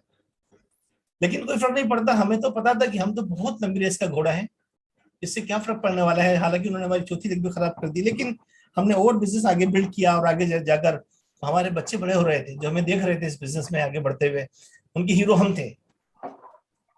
रोज कैसेट सुनते थे, वो किताबें पढ़ने की आदत थी उनको, उन्होंने इस बिजनेस को जिया है, उन्होंने, वो उनके लिए बिजनेस एक पवित्र, एक धर्म है, एक ग्रंथ की तरह है, और उन्होंने इस बिजनेस को हमारे साथ बिल्ड करना चालू किया। जब ये लॉकडाउन आया, उससे लॉकडाउन से पहले 2017 में मेरा छोटा वाला बेटा सिल्वर क्वालिफाई कर चुका था, उसको देखकर फिर बड़े वाले बेटे इस बिजनेस में आए, वो सिल्वर क्वालिफाई कर गए। लेकिन दोनों के बिजनेस के अंदर वो सारे स्टूडेंट थे, उन सबकी जॉब लग गई, कोई कहाँ चला गया, कोई कहाँ चला गया, सब बिखर गए, समेट नहीं पाए। लॉकडाउन के अंदर एक अच्छा काम क्या हुआ कि जब जूम आया, सब कुछ आया, तो उनको उन सबको समेटना आसान हो गया। मेरे बड़े वाले बेटे ने तो बहुत बहुत अच्छे तरीके से इस सबका इस्तेमाल किया, सबको फायदा उठाया, और उसने बहुत मजबूत प्लेटिनम क्वालिफाई किया। फाउंडर प्लेटिनम जा रहे थे, चूक गए थोड़ा सा, इस साल चले जाएंगे, इस साल चले जाएंगे, इससे फर्क नहीं पड़ता है। मैंने एक बार बीच में डायमंड कलेक्शन स्टार्ट की 7 लाख के साथ, लेकिन हम कमजोर थे, कुछ ना कुछ हमारे अंदर डायमंड का वो मेटेरियल नहीं था शायद, जो उसे बनाना था मजबूत तरीके से हमें, वो ईश्वर हमें अभी घड़ रहा है चीजों को। शकीला बोल रही थी ना, वो दर्द तो होता है, वो तराशे जाने का, वो दर्द को सहना बहुत जरूरी है। एक पत्थर चोट खा के दर्द हुआ, उसको नाक टूट गई, तो मूर्तिकार ने नाली पे पटक दिया, लोग उसको पेशाब करते रात को शराबी आकर। जो दर्द सह लेता है ना, उसको मंदिर पे रखा जाता है, उस पर दुग्धाभिषेक होता है, उसके ऊपर लोग पूजा करते हैं। एक पत्थर चोट खा के कंकर कंकर हो गया, और एक पत्थर चोट सह के शंकर शंकर हो गया। तो चोटें तो सहनी पड़ेगी ना थोड़ी सी, तो हम तैयार हो रहे थे उन सब चीजों के लिए। हमने बहुत सीखा इस जर्नी के अंदर, मैं बहुत खुशनसीब हूँ, बहुत बड़ी एलोस का हिस्सा हूँ। मैं जरूर से नाम लेना चाहूंगा उन लोगों का जिनके एहसानात हमारी जिंदगी में हैं, मैं कभी उनको फरामोश नहीं कर सकता, स्पेशली देवेश मंजू शर्मा। मैं उन्हें भाई कहूँ तो भाई से भी बड़े हैं वो, मैं उन्हें दोस्त कहूँ तो दोस्त से भी बड़े हैं, मैं उन्हें भाई और दोस्त मिलके कहूँ तो वो उससे भी बड़े हैं। हर पल हर वक्त मेरे साथ खड़े हैं, और जो उनका मोरल सपोर्ट मुझे मिलता है मैं आपको बता भी नहीं सकता हूँ। और और बहुत सारे लोग उनके मेरे बीच में थे, वो कुछ एक्टिव हैं, इनएक्टिव, उनके नाम लेने की जरूरत नहीं, लेकिन देवेश मंजू शर्मा के बारे में जितना बोलो उतना कम है, क्योंकि वो, उन्होंने मुझे मोरल बूस्टअप किया एवरी टाइम। आज वसीम नकवी का नाम लिया जाता है, उसके अंदर ऑटोमेटिक नाम जुड़ जाता है देवेश मंजू शर्मा, ऑटोमेटिक नाम जुड़ जाता है उनका। मैं अलोन नहीं, वसीम शकीला नकवी अकेले नहीं है, मतलब बाय डिफॉल्ट देवेश मंजू शर्मा इसमें जुड़े हुए हैं। और उनके उनके भी अपलायंस में देवेश बीएल कमला जाखड़ जयपुरी से हैं, और हमारे साथ खड़े हो जाते हैं तो थोड़ा मजबूती का एहसास होता है। और मुंबई से पंकज नमिता टिटोरिया जी जयपुर में जब आते थे तो हम उनके चिपक जाया करते थे, उनके आसपास मंडराते थे, उनके चलने के अंदाज से, उनके बोलने के तरीकों से, उनके लोगों को पैम्पर करने के तरीके से हमने बहुत कुछ सीखा है जिंदगी के अंदर। और सुधान विनोद कपूर, ज्यादा संगत नहीं मिली उनकी, लेकिन हम दूर से भी बहुत कुछ उनसे सीखते हैं, एलएसएस में देखते हैं उनके आसपास मंडराते हैं, तो उनसे सीखते हैं। उनके जो लोगों को जो जयपुर में कभी आए 1-2 बार, तो उन्होंने जो बताया, इसके जो टॉपिक आज मुझे विवेक भाई ने दिया, उसके ऊपर बातचीत करूंगा मैं आज। और last but not the list, जिसके बारे में तो पूरा हिंदुस्तान गुणगान करता है, सुमित तानिया बहादुर। हम बहुत खुशनसीब हैं कि उनके अम्ब्रेला का हिस्सा है। मैं देखता हूँ कि मैं बहुत खुशनसीब हूँ इन दिनों में कि एक छोटा सा उनका एक डॉट उनके बिजनेस में, लेकिन बहुत खुशनसीबी मेरी है कि उनसे बहुत ज्यादा कनेक्टिविटी हमारी है इस टाइम। बहुत उनसे बातचीत होती रहती है, हर एक चीज में उनसे मशवरा ले पाता हूँ, उनसे बात कर पाता हूँ। और इस दौर में तो बहुत ज्यादा फायदा उठाया हमने उनका। और सुमित एंड तानिया बहादुर अपने आप के अंदर एक, क्या कह सकते हैं उसको, एक स्ट्रीम है, एक थॉट ऑफ स्कूल है वो उनका। उनको आज ही पिनों से, पैसे से मुझे लगता नहीं कोई मोहब्बत रगबत होगी। वो तो आज पूरी तरीके से समर्पित है कि कितने लोगों की जिंदगी में रंग भर सकते हैं। हमारी जिंदगी में तो रंग भरा है। अगर आप उनसे सीखना चाहते हैं तो बहुत सारी पॉडकास्ट उनकी है, सुनो उनको, इतना सुनो उनको कि समझ में आने लगी वो सोचते कैसे हैं। ये हमारी छोटी सी जर्नी है। रिवॉर्ड शिकला ने आपको बताया, अभी तो बहुत आगे बढ़ना है। अभी सबसे अच्छी बात यह है, जो मैं खुशी की बात बता सकता हूँ, कि मेरे घर के अंदर एकता है, जो सब घरों में होती है। उन सबसे बड़ी बात है, मेरे घर में एकरूपता है। हम घर में 4 लोग हैं और चारों एक ही तरह से सोचते हैं। ये घर का स्वर्ग होने के लिए एकता जरूरी नहीं, एकता से नहीं होगी घर में स्वर्ग। घर में एकता होगी एक रूपता से। मैंने अपनी नौकरी छोड़ दी, मैंने वीआरएस ले लिया। 14-15 साल हो गए तकरीबन मुझे नौकरी छोड़े हुए। स्कूल छोड़े हुए मुझे बहुत 17-18 साल हो गए। इनको नौकरी छोड़े हुए 1.5-2 साल होने को आए। बच्चे मेरे जो पढ़ने जाते हैं, हम चारों मिलकर यही का बात करते हैं। जब हम डाइनिंग टेबल पर बैठते हैं, आप में से किसी को मौका मिले, किसी एक दिन 24 घंटे हमारे साथ घर पर रहकर देखिए, मजा आ जाएगा आपको। हम डाइनिंग टेबल पर बैठते हैं ना, तो वहां पर चर्चा क्या होती है? हमारी चर्चा होती है कि उस शख्स के बारे में हमें क्या करना चाहिए, हम उसकी कैसे मदद करें, बिजनेस में कहाँ तक लेकर जाएं, हमें क्या बदलाव करना चाहिए। हम आपस में भी बात करते हैं कि डैडी आपको थोड़ा सा ही चेंज करना चाहिए। उनको इतनी आज़ादी है, बच्चों को बराबर कैसे है। और हम बहुत खुश नसीब हैं कि ऐसे बच्चे हमारे बीच में। जब ये पेंडेमिक आया, उनकी सपोर्ट से हमने ये प्लेटफॉर्म को इतना सजाया कि अब पूरे हिंदुस्तान में हमने लोगों को हेल्प किया। और इससे पहले भी ब्रिट वर्ल्ड वाइड की प्लेटफॉर्म के ऊपर हम समर्पित भाव से लोगों के साथ काम करते थे। मैंने बहुत ज्यादा समय ले लिया यहाँ पर आपके साथ, लेकिन दिल की बात थी, दिल तक पहुंचानी थी, इसलिए इतना बात करना बहुत जरूरी महसूस कर रहा था। Thank you so much and back to host.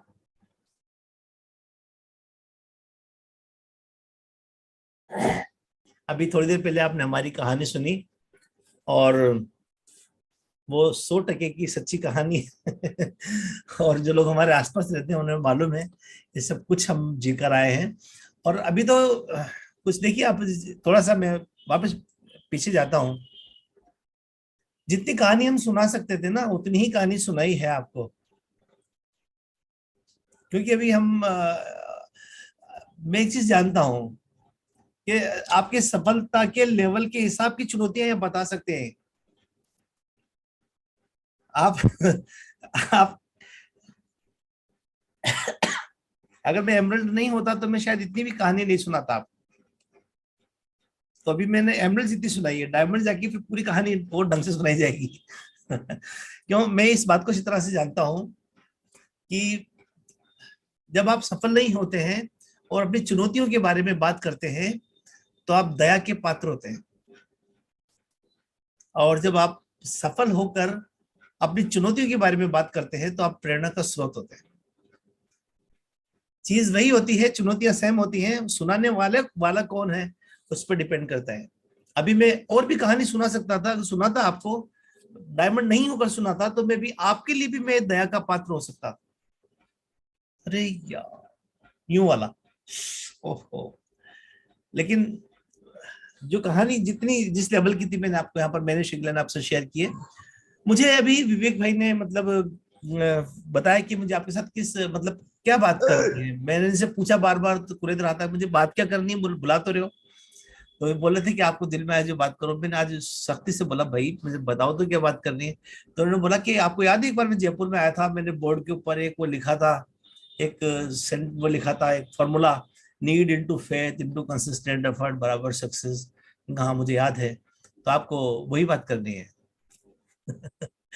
तो मुझे थोड़ा आसानी हो गई। चलो मैं इस पे बात करता हूँ। और देखिए, यहाँ पर दो तरीके से मैं बात कर सकता हूँ आपसे।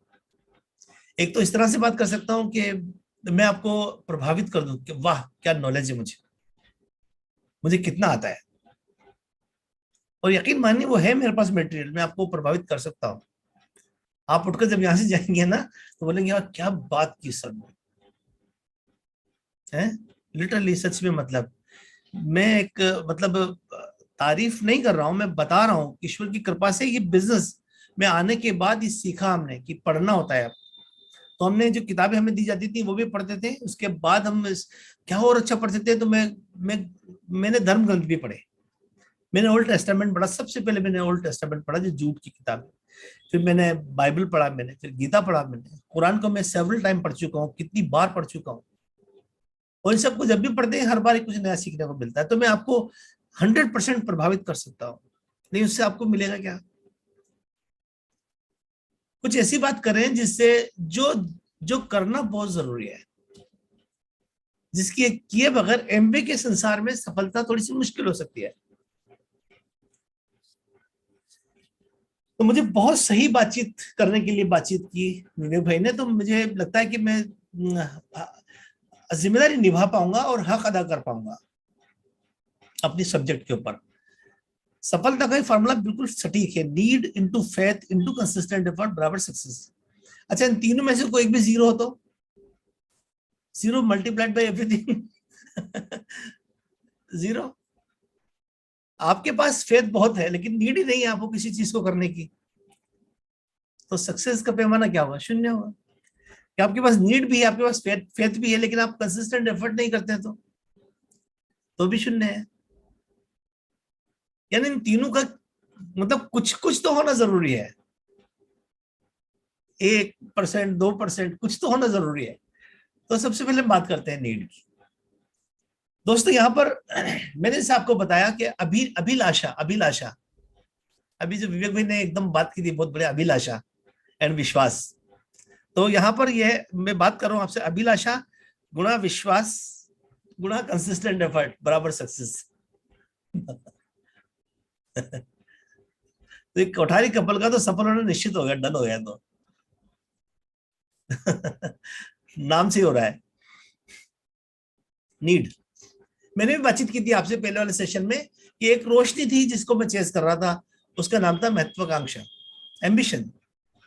वो ईश्वर ने मेरे अंदर डाला था। ये तो गॉड गिफ्टेड होता है ना।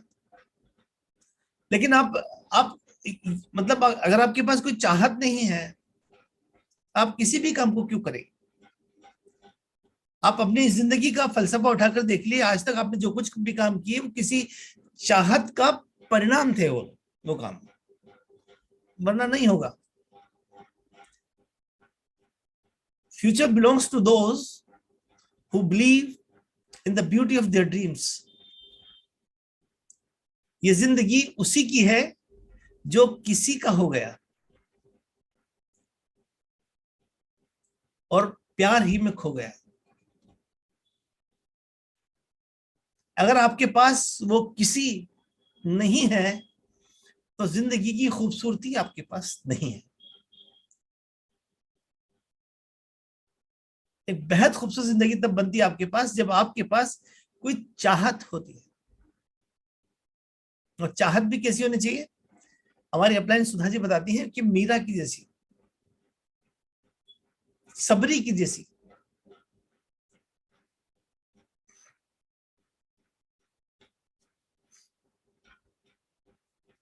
कौन कहता है कि भगवान खाते नहीं, तुम सबरी के जैसे खिलाते नहीं। कौन कहता है कि भगवान आते नहीं, तुम मीरा के जैसे बुलाते नहीं। आपके ड्रीम तो होना तय है, शर्त है वो चाहत, उसकी इंटेंसिटी, उसकी शिद्दत कितनी है आपकी। जैसा कि मैंने आपको बताया कि मेरे पास शिद्दत क्या थी। मैं अपना होम टाउन छोड़कर, घर की नौकरी छोड़कर मैं जयपुर क्यों आया? एक शिद्दत थी मेरे पास, एक चाहत थी मेरे पास, कुछ पाना चाहते थे जिंदगी में। और इसके बारे में आपसे कहना चाहता हूँ कि आपका असली जन्म वो नहीं है जब आप पैदा हुए थे। आपका असली जन्म वो है जब आप जाग उठे थे। इस दुनिया में अरबों लोग आए और अरबों लोग चले गए, लेकिन हम चंद ही लोगों को क्यों जानते हैं? हम चंद ही लोगों को इसलिए जानते हैं कि वो चंद ही लोग जाग उठे थे। बाकी लोग तो आए, पढ़े लिखे, नौकरी की, शादी की, बच्चे पैदा किए, टनों टन खाना पानी ऑक्सीजन चूस गए धरती का और चले गए धरती से कार्बन डाइऑक्साइड बना के। आज ये जो दुनिया खूबसूरत है ना, वो चंद लोगों की वजह से है। ये बल्ब का आविष्कार थॉमस एडिसन ने नहीं किया होता तो सोच के देखिए आप, मार्कोनी ने अगर रेडियो तरंगों को नहीं पकड़ा होता तो ये फिर मोबाइल नहीं होता, फिर ये जूम मीटिंग नहीं होती, फिर ये इंटरनेट नहीं होता। तो इसलिए सुकरात एक बार जब एक कब्रिस्तान से गुजर रहे थे, अपने शिष्यों को बोला कि दुनिया के सारे महान आविष्कार यहाँ ताबूतों में दफन है।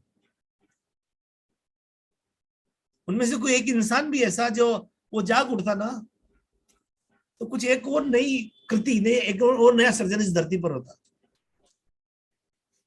कि दुनिया के सारे सर्जन उन चंद लोगों की वजह से, जिसका जिसका फलसफा, जिसकी खूबसूरती को हम जी रहे हैं आज।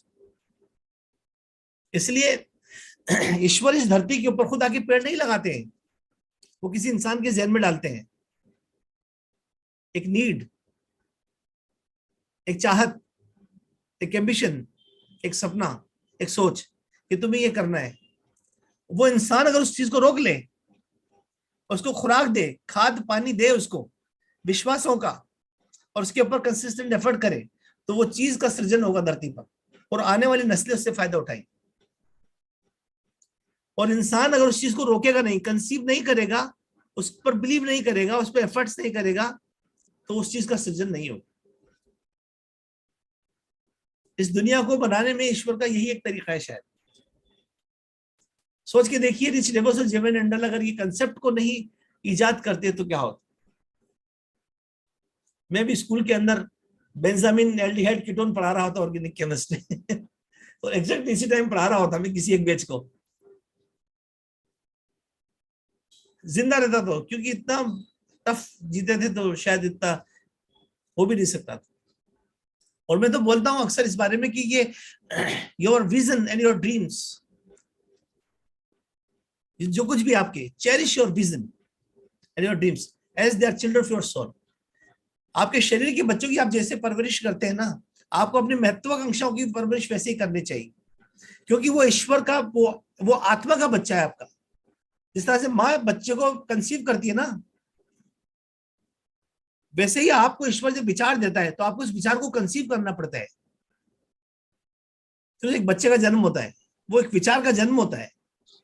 वो विचार एक क्रांति होती है बदलाव की, वो आपसे होती है। आपको घर बनाना है, ये एक विचार है। आपको अच्छी गाड़ी चाहिए, ये एक विचार है। आपको सम्मान पाना है जिसको सब किसी को चाहिए, वो एक विचार है। आपको अपने बच्चों को क्वालिटी एजुकेशन देनी है, ये एक विचार है। आपको फाइनेंशियल फ्रीडम चाहिए, ये एक विचार है। आपको अपने कर्जे से मुक्ति चाहिए, ये एक विचार है। आपको लोगों की मदद करनी है, ये एक विचार है। आपको दुनिया भर में अपने दोस्त चाहिए, ये एक विचार है। आपको रात को सुख की नींद चाहिए, ये एक विचार है। आपको एक अच्छी तंदुरुस्ती चाहिए, ये एक विचार है। आप इस विचार को कितने लंबे समय तक अपने पास सहज कर रख सकते हैं, उतनी ही संभावना है कि उस विचार का जन्म हो जाए।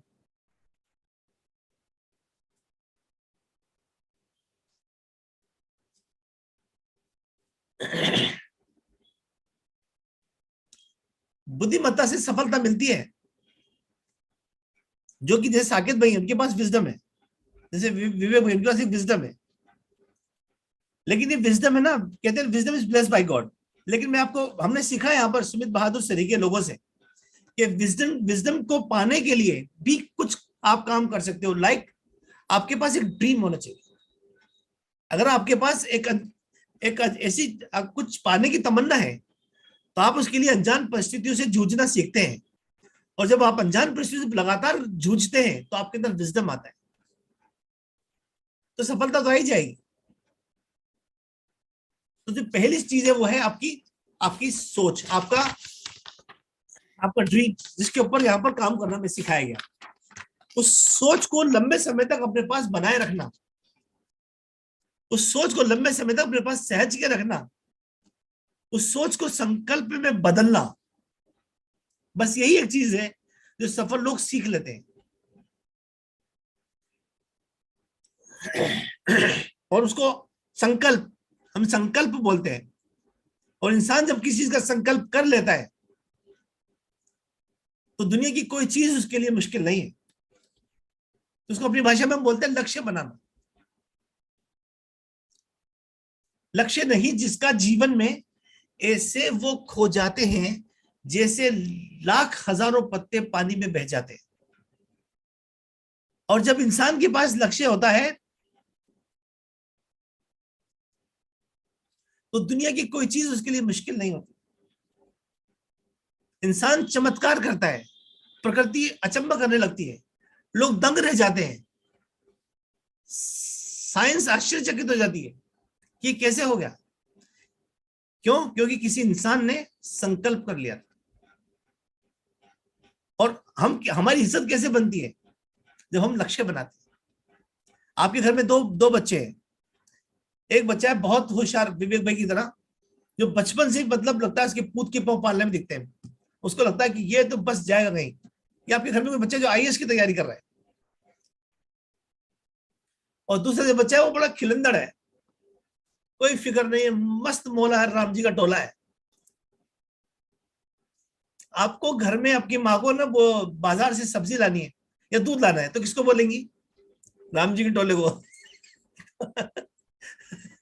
दूध लेकर आ, बुआ जी के ये देकर आओ,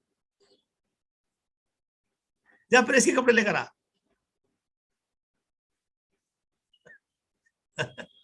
वो सिंपल है ना। जिसके पास गोल है उसे कोई कुछ नहीं बोलता है। No goal no glory. आप अपनी खुद की कदर करते हैं, और जब आप किसी लक्ष्य को साधते हैं, आपके कई तरह के एंजाइम सिक्रेशन आपके शरीर से होने लगते हैं, जिससे आप हेल्दी रहते हैं, आप तंदुरुस्त रहते हैं, आप हमेशा जवान रहते हैं, आप कभी बूढ़े नहीं होते। बुढ़ापा कब आता है? जब आपकी जिंदगी में आपके विशेष की जगह रिग्रेट्स आ जाते हैं, काश मैं ऐसा कर पाता, तब बुढ़ापा चालू होता है। सफलता किसे कहते हैं? Success is the progressive realisation of a worthy goal and idea. एक बहुत पुराना नगमा है फिल्म बॉलीवुड का कि वस्ल में वो बात नहीं जो इंतजार में है।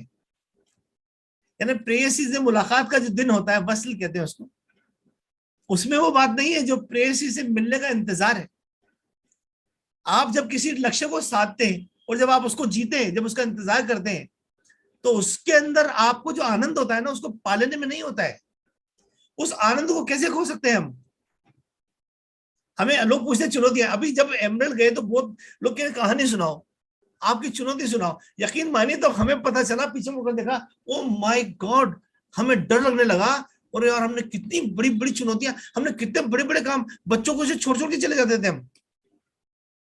सीकर में एक बार शकीला छुट्टी लेकर, मैं और शकीला 2.5 महीने तक सीकर में हमने पड़ाव डाल के काम किया, होटल में रहे हम लोग, और सीकर का पूरा बिजनेस का सीन चेंज कर दिया। हम वहां पर आज पीछे मुड़कर देखते हैं, ओ और यार हमने ये किया। बच्चे कितने छोटे थे हमारे, हम उनको होटलों में, भाई साहब कितना रिस्क है वहां पर, किस किस तरह के लोग आते हैं। आज पीछे मुड़कर देखते हैं, रोंगटे खड़े हो जाते हैं। तो पता चलता है कोई चुनौतियां थी हमारे पास वो, वरना हमें तो उन चुनौतियों में इतना मजा आता था, आपको बता ही नहीं सकते। एक बार रात की बात है कि रात को मैं बहुत थका हुआ था, नींद थी, बाहर बच्चे अंदर लॉक करके सो गए, तो मुझे तो सोना था उस दिन, क्योंकि अगली रात ही मुझे सुबह ही है ना, मुझे निकलना था कहीं दूसरी जगह सफर पे, डूंगरपुर जाना था शायद मुझे कहीं। तो हमने हमारे पड़ोस में किसी एक दुबले से बच्चे को उठाया, सीढ़ी लगाई, पीछे से खिड़की तोड़ी, और वो जो खिड़की भी एक मिली जो ऊंची थी, उस बच्चे को वहां से उतारा, नीचे उसको लटकाया, उस बच्चे ने अंदर जाके दरवाजा खोला, रात को 2-2:30 बजे। We are enjoying. सोच के देखिए, सोच के देखिए। एक बार हम आए रात को लेट, तो रम्माज है ना, वो छोटे वाले बच्चे, रम्माज डर के और बेड के नीचे चला गया। और रात को हम 1 बजे से लेके 2-2:30 बजे तक, 3 बजे तक रम्माज को ढूंढ रहे हैं, ऐलान करवा रहे हैं एक बच्चा खो गया है। बाप पे क्या गुजर रही होगी, माँ पे क्या गुजर रही होगी, वो सारी कहानियां तो अभी बता ही नहीं रहे ना आपको। कोई था ही नहीं ना हमारे पास था। लेकिन वी एंजॉयड एवरीथिंग, हमने सबको मजे किए हैं जिंदगी में, क्योंकि हम किसी लक्ष्य को जी रहे थे, हम किसी संकल्प में थे उस टाइम, मजा आ रहा था लाइफ का, खुश थे हम लोग।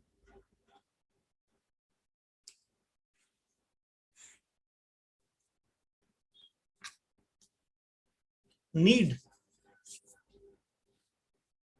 तो दोस्तों आज सबसे पहला काम आपको क्या होना चाहिए सेमिनार खत्म होने के बाद? बहुत सुकून के साथ जिंदगी में एक बार 1 घंटा तो अपने आप को दो, और पूछो ना अपने आप से कि वो कितनी सारी चीजें थी जो ईश्वर ने आपको वो इंट्यूशन दिए थे। देखिए आप होता है ना, पूजा करते हैं, भगवान मुझे दे दे, फिर रमजान में खूब भगवान मुझे मेरे खुदा ये दे। दिन में 5-5 बार नमाज पढ़ के भगवान मुझे दे दे, भगवान मुझे दे दे, है ना।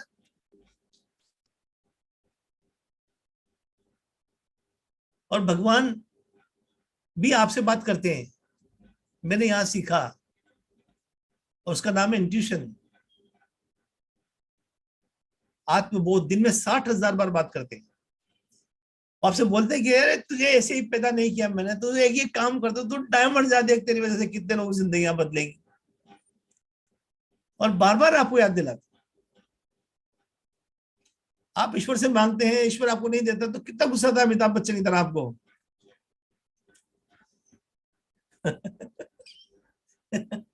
याद है ना डायलॉग। और क्या भगवान को गुस्सा नहीं आता होगा? थॉमस अल्वा एडिसन को भगवान ने धरती पर क्यों भेजा होगा, जरा सोच के बताइए। बिल ब्रिट को धरती पर क्यों भेजा होगा भगवान ने? सुमित बहादुर को क्यों भेजा होगा धरती पर भगवान? थॉमस एडिसन बल्ब का आविष्कार नहीं करता तो भगवान खुश होता कि नाराज होता? उसको उल्टा लटका देता ना कि धरती पर तुझे क्यों भेजा था और तूने रोशनी नहीं की, लटका दो उल्टा।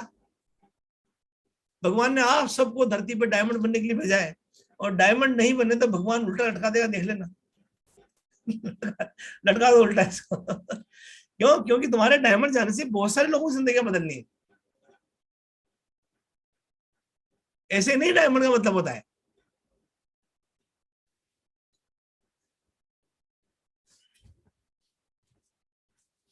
बात समझ आ रही?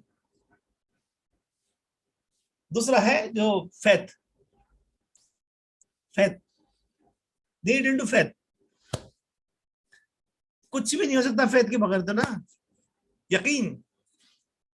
मैं अक्सर जो मैं अपनी प्रेयर करता हूँ ईश्वर से, जो अपनी प्रेयर में मैं जो सबसे ऊपर मांगता हूँ वो ईश्वर से मांगता हूँ। अगर मैं मांगता हूँ तो सबसे ऊपर मांगता हूँ अपने विश्वास ऊपर मांगता हूँ, विश्वास, फेथ, फेथ मांगता हूँ कि भगवान मेरे फेथ, मेरे बिलीफ्स को अच्छा कर दे। फिर मैं हेल्थ मांगता हूँ, फिर मैं वेल्थ मांगता हूँ, फिर मैं अच्छे रिश्ते मांगता हूँ, सुकून मांगता हूँ। सबसे पहले मैं फेथ मांगता हूँ, यकीन मांगता हूँ, विश्वास मांगता हूँ। ये एक रोशनी है अंदर, विश्वास एक रोशनी है अंदर। लोग है ना अंधेरों से नहीं डरते, लोग उजाले से डरते हैं जो आपके अंदर है। लगता है वो उजागर नहीं हो जाए। अगर वो कहीं उजागर हो जाएगी ना तो आपको आराम की बिस्तर छोड़ने पड़ जाएगी। इसलिए इंसान सोचता है रुक जाए यार, बाद में बात करेंगे ना, थोड़ा सा एक गर्मी निकल जाए, कुछ भागे जा रहा है इनपे, तो बरसात निकल जाए फिर देखते हैं।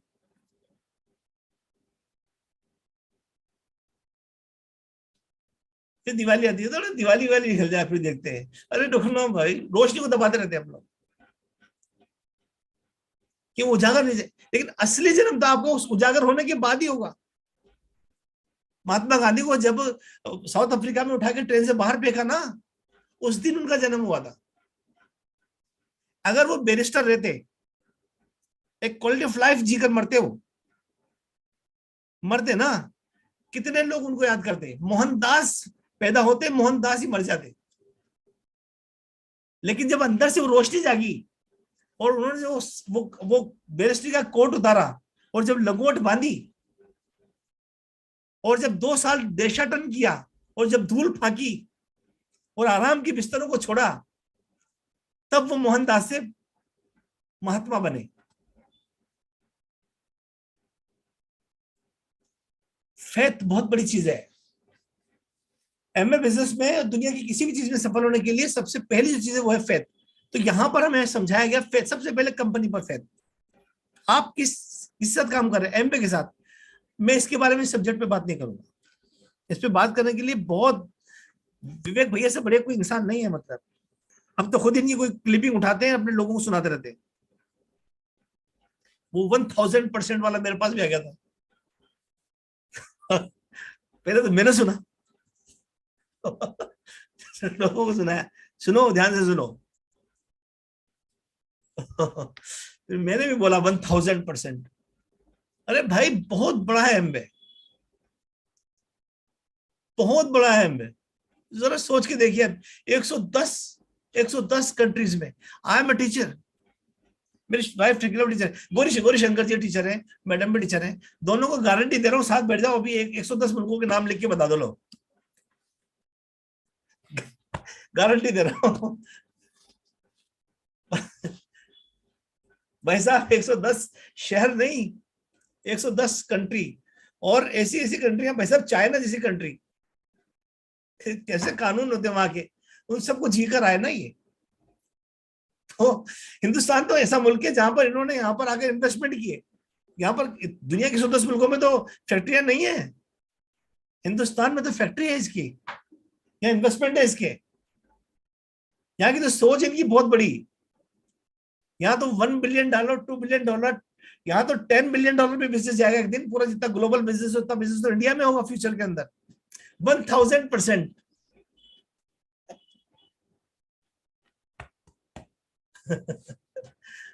1000% बता रहा हूं मैं। सिस्टम पे भरोसा, जो सिस्टम बनाया है हमारे अपलाइन ने, यहाँ पर vision100camp.com है, अभी गुरुकुल आ रहा है आपके सामने। भरोसा करना है, अपलाइन पे भरोसा। आपका अपलाइन, जरा सोच के देखिए। मैं आप में से किसी एक इंसान को समझाना चाह रहा हूं कि आप अपने डाउनलाइन में जब किसी इंसान को 1 लाख रुपए महीना कमाना सिखाएंगे तो आपको 51,000 रुपए महीने का लीडरशिप बोनस आएगा, जैसे हम अपनी भाषा में समझाने के लिए रॉयल्टी बोलते हैं। अब आप अपने किसी डाउनलाइन को 1 लाख कमाना सिखाएंगे तो आपको 51,000 रुपए महीना आएगा। आप उसके 1 लाख रुपए महीने से आपको मोहब्बत हो या ना हो, अपने 51,000 रुपए से तो है। आप उसके लिए तो कुछ भी करेंगे। तो भाई साहब, जब आपको ये समझ है तो आपके अपलाइन को नहीं है? तो ये समझ आपके अपलाइन को भी दोगी। वो भी आपको 1 लाख कमाना सिखाना चाहता है, क्योंकि उसको 51,000, आपसे मोहब्बत हो या ना हो, उसको अपने बच्चों की बड़ी मोहब्बत है, क्योंकि इनकम उसकी बड़ी जबरदस्त पीढ़ी से पीढ़ी सेट हो जाएगी। तो ऐसी जगह पर शक करने की गुंजाइश नहीं बचती है। देवेश और मंजू शर्मा पर मुझे शक करने की गुंजाइश बचती नहीं है। मेरे घर की हर एक चीज के ऊपर उनके सिग्नेचर है। ये घर जहां पर मैं बैठा हूं, उनकी परमिशन से खरीदा हूं। जो गाड़ियां मैं चलाता हूं, उनकी परमिशन से खरीदी। जो मैंने बेची गाड़ियां, उनकी परमिशन से बेची। तो क्या गुंजाइश है शक करने की? और यूं कह दूं मैं, अगर your upline is your life line, तो ये अतिशयोक्ति नहीं, लिख लो आप इसको। Your upline is your life line. कोई अतिशयोक्ति नहीं है, कोई अतिशयोक्ति नहीं, कोई शक की गुंजाइश नहीं है। और जिसको ये चीज समझ में नहीं आई ना कि अपलाइन पे मैं भरोसा क्यों करूं, तो उसको अभी एमबे समझ में नहीं आया। और चौथा जो है विश्वास, वो है खुद पर विश्वास। विवेकानंद ने कहा कि आपको 36 करोड़ देवी देवताओं पर विश्वास है, लेकिन खुद पर विश्वास नहीं है, तो आप सबसे बड़े नास्तिक हैं। खुद पे भरोसा नहीं। आज आप जो कुछ हैं वो आपके भरोसों की पोटली का परिणाम है। आज मैं जो कुछ हूं, मेरे भरोसों की पोटली का परिणाम हूं। मैं डायमंड नहीं हूं तो कहीं ना कहीं मेरे बिलीफ की थोड़ी सी प्रॉब्लम है। मैं एमरल्ड हूं तो मेरे बिलीफ्स की वजह से हूं। बहुत आसान सी बात है। You won't get what you want but what you are. आपको वो नहीं मिलता जो आप चाहते हो, आपको हमेशा वो मिलता है जो आप हो। आप क्या हो, आप क्या हो, आप वही बन जाओ। अंदर से इंसान लल्लू है तो लल्लू, अंदर से इंसान डायमंड है तो डायमंड। नेक्स्ट बड़ी अगर को जब 60 एफए पॉइंट का जब रिवॉर्ड मिला तो डग डग डेवोस बोल रहे थे कि इतना मोटा पैसा तो जिंदगी में मैंने भी एक साथ पहली बार देखा है। उस टाइम वो इंसान इतने बड़े प्लेटफॉर्म पे क्या बोल रहे हैं, एक एक शब्द इंपॉर्टेंट है ना। तो बड़ी अगर ने उस दिन एक बहुत अच्छा सेंटेंस से बोला था, बहुत अच्छा, जिसको मैंने अपनी जिंदगी का मिशन कोटेशन बनाया बहुत लंबे समय तक, अपनी दीवार पर लिखे रखा। उन्होंने बोला कि practice on your belief, practice on your belief, अपने विश्वासों पर मेहनत करो, प्रैक्टिस करो। और गीता में मन के चैप्टर में इसके बारे में बहुत अच्छी तरह से बताया है।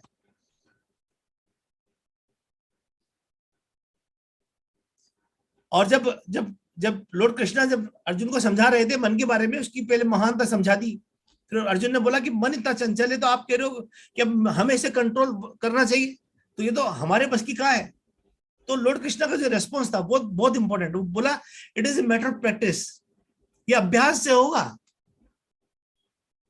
हमें नहीं लगता हम डायमंड जाएंगे, सच में हमें नहीं लगता डायमंड जाएंगे, तो वो प्रैक्टिस करनी है क्या, डायमंड की प्रैक्टिस करनी है। I am diamond.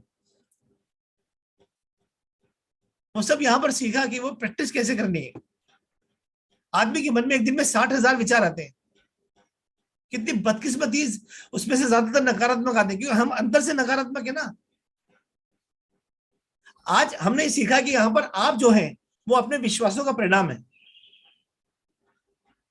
अब जो बनेंगे वो भी विश्वास में बनेंगे, तो हमारा विश्वास जो है जो आज है वो भी कल वही रहेगा। तो ये समझ में आया कि आपका जो विश्वास है वो जो बना हुआ है ना, आप उसको नया भी बना सकते हो। विश्वास, ये बिलीफ है क्या, बिलीफ बेसिकली आपके पास सूचनाओं का जो समूह आपके दिमाग में है ना इकट्ठा, यहाँ पर वही है। मम्मी ने बोला तुम नहीं कर सकते, पापा ने बोला तू तो उल्लू का पट्टा है, टीचर ने बोला कि तू पास होके दिखा दे, दोस्त ने बोला तेरे से कुछ नहीं होगा, तू तो ये तो पिट कर आता है सब जगह। इतना भर दिया हमें, लल्लू बना के रख दिया सबने। और अब एमए बिजनेस आया तो अब प्रोस्पेक्ट कूदता है, तो अरे फंस गए तुम भी। फूफा जी बोलते हो डायमंड, हम घबरा जाते हैं क्यों, अंदर से वो चीज ऐसी बना दी गई। तो बिलीफ क्या है, आपके रेटिकुलर कॉर्टेक्स में जो जमा सूचना है उसका समूह। वो जमा कौन सी सूचना है, दो तरह की बात सूचना है आपके दिमाग में जमा है रेटिकुलर कॉर्टेक्स में। एक तो वो जिसे बार बार परोसा गया, और एक वो जिसको बहुत इमोशनल तरीके से परोसा गया। एग्जाम्पल के तौर पर आपको किसी ने गाली बक दी, 10 दिन तक जहन से नहीं जाती। खुदा ना खास्ता घर में कोई बीमार हो गया, हर वक्त उसी का ख्याल आता है, वो आपके रेटिकुलर कॉर्टेक्स में रहते हैं, वही आप हैं। तो इसका कंप्यूटर की तरह नहीं है जो कभी डिलीट नहीं हो सकता है। यहाँ डिलीट हो सकता है लेकिन यहाँ पर डायल्यूट नहीं हो सकता है। यहाँ पर आपको अब नई सूचनाएं अपने जहन में डालनी है। Yes I can do it, हाँ मैं ऐसा कर सकता हूँ। आपको इसी से भी मेरी कहानी सुनी, विवेक भैया बहुत अच्छा काम कर रहे हैं आपके लिए। फिर किसी इंसान ला के बिठाते हैं आपके सामने, सुन इसकी कहानी सुन तू, अब इसकी सुन तू, अब इसकी सुन तू। किसी से तो तेरा बिलीव बनेगा, और क्यों कर सकते तो मैं भी कर सकता हूँ। अरे यार ये कर सकते थे, मैं तो कर ही सकता हूँ। किसी से तो रिलेट करोगे, कहीं तो आपका बिलीफ बोलेगा अरे मैं भी कर सकता हूँ, और जिस अंदर से वो बोल देगा ना मैं भी कर सकता हूँ, वो बिलीफ चाहिए यहाँ पर, वो वाला बिलीफ चाहिए। प्रॉब्लम क्या है कि हम कभी किसी चीज को ठानते हैं और उसको बीच में छोड़ देते हैं। हमारे बाहर के वातावरण हम पर प्रभाव डालते हैं, सच है ये, लेकिन उससे कई गुना ज्यादा हमारे अंदर के वातावरण हम पर प्रभाव डालते हैं। हमें अपने अंदर के वातावरण को कंट्रोल करना सीखना है। तो अंदर से क्या आवाज आ रही है आपको, वो ज्यादा इंपॉर्टेंट बनस्पत बाहर से आने वाली आवाज होगी। हम जानते हैं कि जो हम दिमाग में बार बार परोसते हैं वो सच हो जाता है। तो कितनी आसान सी बात है कि दिमाग में वही परोसना शुरू कर दो जो चाहते हो। चाहते क्या है हम चाहते हैं कि हम डायमंड बने, हम चाहते हैं कि हम फ्रीडम पाए, हम चाहते हैं कि दुनिया घूमे, हम चाहते हैं कि अच्छे घर हो, हम चाहते हैं कि अच्छी गाड़ियां हो। इसको बार बार परोसो अपने आप को, वो चीजें आपके लिए सच हो जाएंगी। कैसे सच जाएंगी, पहले आपका बिलीफ बनेगा, पहले आपका विश्वास बनेगा। हमें अपने विश्वास पर, अपने बिलीफ पर काम करना है, किसी और चीज पे काम नहीं करना है। इस दुनिया में सारा पैसा लोगों में बराबर बांट दिया जाए तो 10 साल बाद दुनिया वापस ऐसी की ऐसी हो जाएगी। अमीर वापस अमीर हो जाएंगे, गरीब वापस गरीब हो जाएंगे। क्यों? अमीरों का विश्वास अमीरी का था, गरीबों का विश्वास गरीबी का था। कितना आसान। जयपुर में एक बार डायमंड ने चुटकुला सुना था इसके बारे में। एक भिखारी की लॉटरी लग गई, उससे बोला क्या करोगे? बोला एक भव्य मंदिर बनाएंगे। बोला क्या बात है, लोग ताली बजा रहे हैं। बोला उसके बाद क्या करोगे? बोला उसके बाद बाहर बैठकर अकेले भीख मांगेंगे। तो आप क्या कर लीजिएगा किसी का, बहुत सिंपल है। और जो तीसरी चीज वो है कंसिस्टेंट एफर्ट। कुछ किए बिना ही जय जयकार नहीं होती, और कोशिश करने वालों की कभी हार नहीं होती। जो लोग एमए में बहुत से लोग हैं ना जो अटक जाते हैं, वो क्यों मालूम है? अप्लाई डाउन है, मेरे सही नहीं है, मेरे ये सिस्टम, ये क्या हो गया, एमए में क्या हो गया लफड़ा। दोस्तों आपकी सफलता आपके हाथ में है। ना हम सफर, ना हम नशी से निकलेगा, हमारे पैर का कांटा हम ही से निकलेगा। मेरी माँ कहा करती थी कि फिरे जो चरे वो खूंटे बंधा भूखे मरे। मेरे पिताजी कहा करते थे कि उठ बांध कमर, क्या डरता है, फिर देख खुदा क्या करता है। और आपने सुना ना कि कुछ किए बिना ही जय जयकार नहीं होती, और कोशिश करने वालों की कभी हार नहीं होती। आपने सुना है ना कि लोग कहते हैं मेरे पास बुद्धि नहीं है, मेरे पास। विवेक जी जैसा नहीं, वरना मैं भी सफल हो जाता। अरे भाई साहब, यहाँ पर हर इंसान है ना, मैं बता रहा हूँ ताज्जुब की बात, कि यहाँ पर हर इंसान बिल्कुल नए सिरे से चीजों को सीखना होता है। इसको पुराना ज्ञान काम ही नहीं आता है, और सीखना कोई मुश्किल नहीं है। आप सब भी आप भी प्रैक्टिस कर लीजिए। करत करत अभ्यास के जड़ मति होत सुजान, और रसरी आवत जात के सिल पर पड़त निशान। हम ठान लेंगे ना तो हमारे लिए कुछ भी चीज आसान हो जाएगी, लेकिन जब तक नहीं होगी, जब तक हम ठानेंगे नहीं। Harder you work, luckier you get, है ना। कई लोग कहते हैं मैं 10 साल से बिजनेस में, मेरे कुछ 10 के 100 साल में भी नहीं होगा, और जो होना है ना वो 2 साल के अंदर हो जाएगा। Don't major your life by the years you live, but by the deeds you did. आपने किया क्या है वो ज्यादा इंपॉर्टेंट है। बनिस्पत आपने कितने साल इसमें ठहर गए।